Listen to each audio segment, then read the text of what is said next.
హైదరాబాద్ లో చిలుకూరి బాలాజీ టెంపుల్ ప్రధాన అర్చకుల్ని 22 దుండగులు అక్కడికి వెళ్ళి మరి కొట్టారట.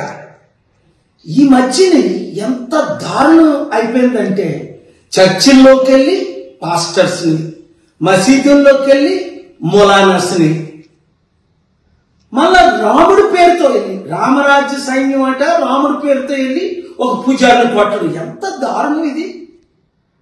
వాళ్ళందరినీ నాన్ బెయిలబుల్ వారెంట్తో బెయిల్ రాకుండా లోపల పెట్టాలి.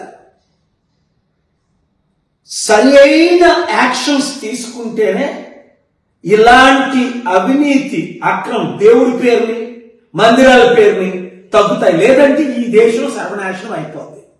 కనుక తెలంగాణ ముఖ్యమంత్రి హోమ్ మినిస్టర్ అయిన రేవంత్ రెడ్డి ఇమీడియట్ గా పోలీస్ డిపార్ట్మెంట్ డీజీపీ కమిషనర్ ద్వారా తగిన చర్యలు తక్షణమే తీసుకోవాలి.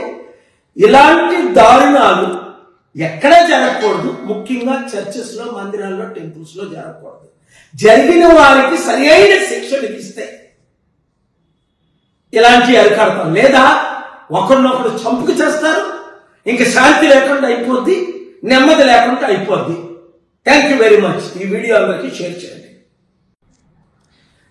హైదరాబాద్ లో చిలుకూరి బాలాజీ టెంపుల్ ప్రధాన అర్చకుల్ని 22 దుండగులు అక్కడికి వెళ్ళి మరి కొట్టారట.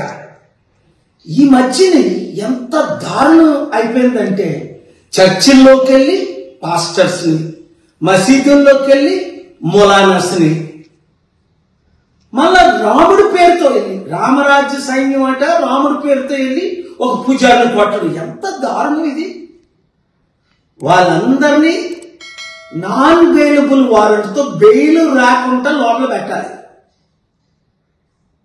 సరి అయిన యాక్షన్స్ తీసుకుంటేనే ఇలాంటి అవినీతి అక్రమం దేవుడి పేరుని మందిరాల పేరుని తగ్గుతాయి. లేదంటే ఈ దేశం సర్వనాశనం అయిపోతుంది.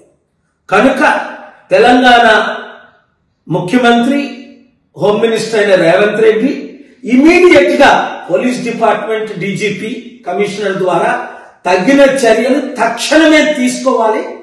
ఇలాంటి దారుణాలు ఎక్కడా జరగకూడదు. ముఖ్యంగా చర్చెస్ లో, మందిరాల్లో, టెంపుల్స్ లో జరగకూడదు. జరిగిన వారికి సరి అయిన శిక్షలు ఇస్తే